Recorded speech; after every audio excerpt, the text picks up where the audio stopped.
Rais wa nchi ya Tanzania Samia Suluhu aingia mafichoni baada ya ujumbe mkali aliotumiwa kutoka kwa John Heche. Ujambo na karibu kwa taarifa zetu za Kenyascope, na tafadhali ikiwa wewe ni mgeni hapa kumbuka kusubscribe. Katika ujumbe mzito uliogusa hisia za wengi, mwanasiasa wa kada maarufu wa Chadema kwa jina John Heche ametumia historia ya harakati za ukombozi barani Afrika kulinganisha hali ya sasa ya kisiasa nchini Tanzania na enzi za ukoloni. Akiandika kupitia jukwaa la mitandao ya kijamii, Heche ameeleza kuwa kinachoendelea sasa ni kigeni ama si kigeni, bali ni mwendelezo wa mbinu zile zilizowahi kutumiwa na wakoloni kuwazuia Waafrika kudai uhuru wao. Kwa mujibu wa maelezo ya Heche, vyombo vya dola kama polisi, usalama wa taifa na magereza vimetumika vibaya katika kuzuia mijadala ya wazi kuhusu haki za kisiasa na uhuru wa kiraia.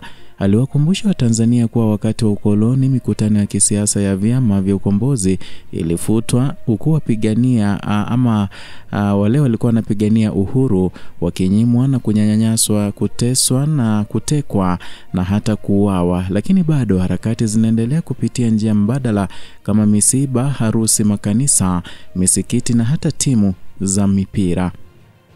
Na katika muktadha wa sasa, Heche anadai kuwa mbinu hizo za ukandamizaji zinarudiwa na utawala wa sasa, lakini tofauti kubwa ni kuwa zama zimebadilika na teknolojia imerahisisha usambazaji wa ujumbe.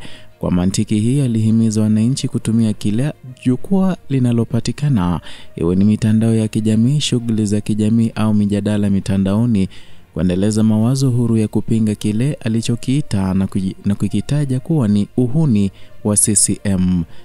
Kauli hiyo imekuja wakati ambapo Chadema na vyama vingine vya upinzani vinaendelea kulalamika kuwekewa vikwazo vya kisiasa, hasa kwa kuzuiwa kwa mikutano yao na kuwakamata viongozi wao bila sababu za msingi.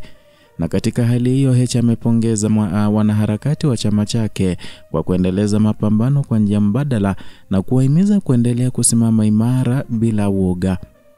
Na kwa upande wa jamii, ujumbe huu wa Heche umeibua hisia kali katika mitandao ya kijamii. Wafuasi wa upinzani wameueleza kama sauti ya ukweli ya uzalendo wa kisasa, huku baadhi ya wachambuzi wakitafsiri kuwa ni ishara msukumo mpya wa kisiasa kuelekea uchaguzi mkuu wa mwaka 2025. Ila kwa sasa Chadema inaonekana kuchukua mkondo mpya wa kimkakati, ule wa kuunganisha historia ya ukombozi na mazingira ya sasa ya kisiasa kwa lengo la kuibua mwamko wa kisiasa miongoni mwa wananchi. Kauli ya Heche imeweka wazi kwamba kwao mapambano ya uhuru hayajaisha, yamebadilika tu sura na mbinu.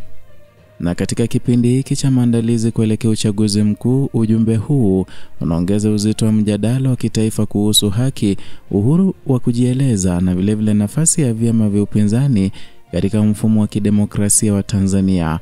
Na kwa sauti kama ya za Heche, mapambano ya mabadiliko ya kisiasa yanaendelea kuchukua kasi mpya yenye mizizi ya kihistoria na dira ya kisasa.